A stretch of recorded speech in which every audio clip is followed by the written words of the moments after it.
And I can tell you with no uncertainty that miracle cures are no laughing matter. I bid you good day, sir. Oh, Mr. Marston, good to see you. How have you been keeping? I'm well, Mr. Mr. West Dickens, Nigel West Dickens of East Cheap, London, New Waverly, New York, and Armadillo, New Austin. At your service. At my service. At everyone's service. At the service of science, of knowledge, of life. How your wounds? Much, much better. But then they would be. Would be... I know a cure for all ailments, Mr. Marston. Ah, I'm sure you do. And I'm sure for just $2 an ounce, I could live forever. Oh, but for you, sir, I do a bulk discount rate of $1.95 an ounce. As long as you buy 100 ounces or more. That's a lot of immortality. Give it up, old man. That's Mr. West Dickens to you, boy. Give it up, old man. Listen, Marston, I'm broke.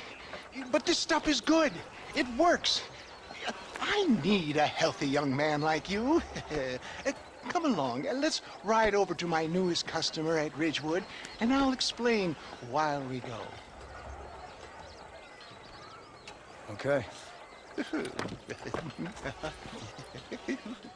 Head for Ridgewood Farm, John, and hurry.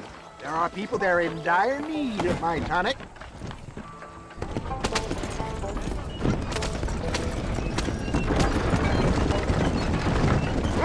I heard about you, Mr. West Dickens. And I about you, John Marston. Hoodwinking the weak, gullible out of their hard-earned money. My dear boy, it is you who is gullible, if I may be so bold, for heeding such ill-informed You're scuttlebutt. as full of wind as a horse with the collar.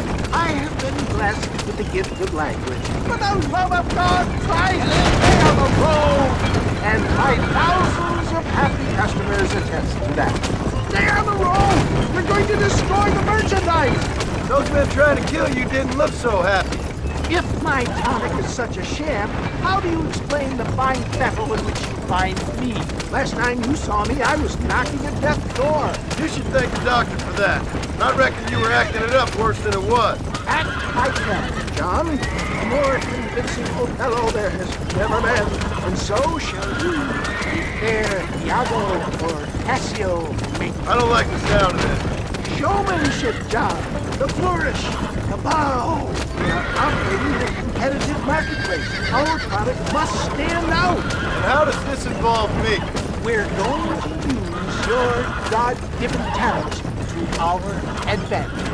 I'm really starting to regret I'll drop this. you off at the outskirts of Ridgewood. That way, it won't look like we came together. Once I'm set up, saunter nonchalantly into the crowd that is sure to be forming. Eventually, we'll call you up to try my tonic. After extolling the virtues, I will have you perform a few feats of wonder to amaze and impress the paying public. Such as? Oh, nothing out of the ordinary for a man in your line of work, I assure you.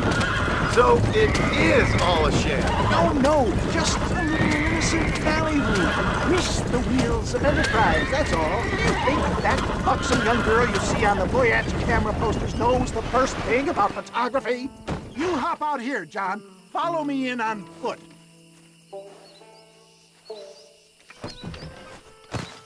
I'll see you there. Be ready to enchant the crowd.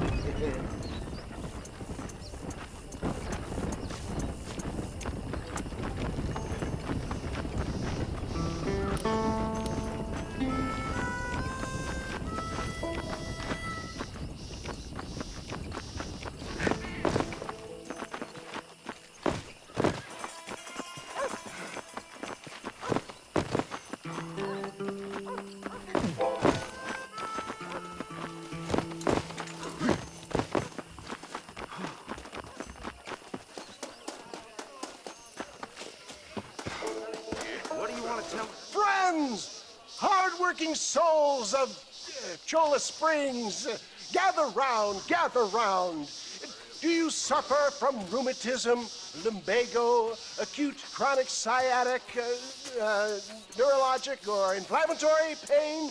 Well, I represent the only company that makes the genuine article that cures headaches, neuralgia, earache, toothaches, backache, swelling, sprains, sore chests, swelling of the throats, contracted cords and muscles, anxieties and ravaged nerves, stiff joints, wrenches, dislocations, cuts and bruises, and it adds vitality and vigor to the healthy man.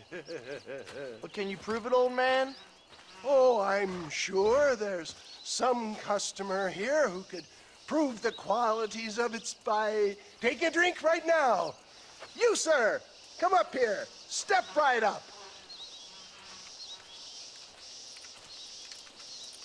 That's the spirit. Ladies and gentlemen, pay close attention. This poor, wretched volunteer, entirely unknown to me, will demonstrate the effects of Dr. West Dickens' own patent tonic. Be you a cowpoke or athlete, this miraculous elixir developed with the wisdom of the East keeps the muscles supple and relaxes the cords. It loosens the joints and gives a feeling of youth and vigor to the whole system. Not possible, I hear you say. Well, doubt no longer. Faith can move mountains, but I ask not for faith. I am a man of science, and today science will be vindicated. Your eyesight has greatly improved. Is that not so, friend?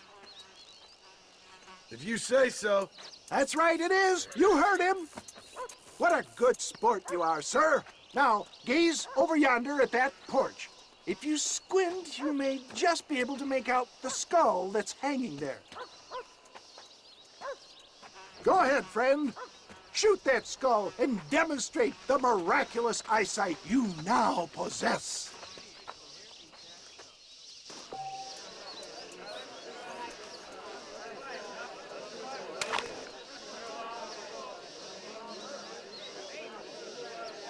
Shoot it now, my friend, while the elixir is at its strongest. Remarkable! The eyesight of an eagle, granted by imbibing Dr. West Dickens' own patent tonic. Anybody can make that shot. This man is a fraud. If your eye's so damn sharp, why don't you try shooting my hat out of the air? My friends, our test case has been challenged to shoot a gentleman's hat out of the sky above our heads. You can fool these people, but you ain't fooling me. Right. Let's just see how sharp you is with a moving target. Here it comes.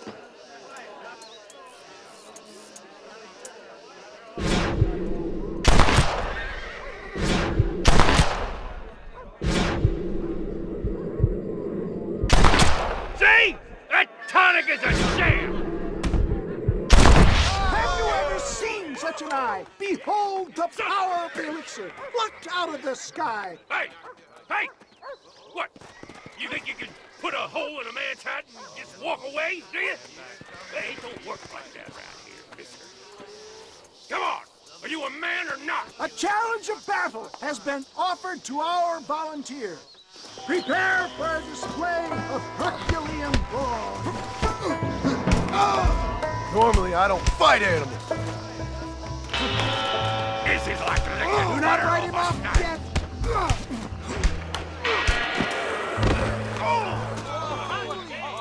There it is, skeptics and dissenters, irrefutable proof. Do not let this opportunity pass you by. Look, he's over there. Go get him. This ends now. Watch out, he's got a gun. Who the hell do you think you are? You ain't leaving here alive.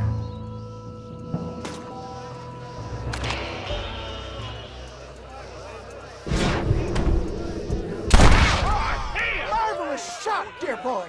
The kind of deadly accuracy that can only be afforded by the West Dickens elixir. Come, I have plenty for all. You'll be fine. Get out of my way. Hey, where are you going? I want a bottle. Get me a bottle, please. One of them, right here. Well, no harm in trying one bottle, I suppose.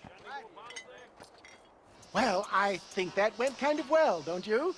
I'm just glad that my normal job involves either chasing after cattle or murderers. Not the likes of you, mister. Don't be like that. Now, if you'll excuse me, I'd like to say my goodbyes, head on back to the real world. Wait, sir. I've been thinking about your predicament, and I think I may have an idea. I've been thinking I could be your cunning Odysseus. Beware of the Greeks bearing gifts, sir.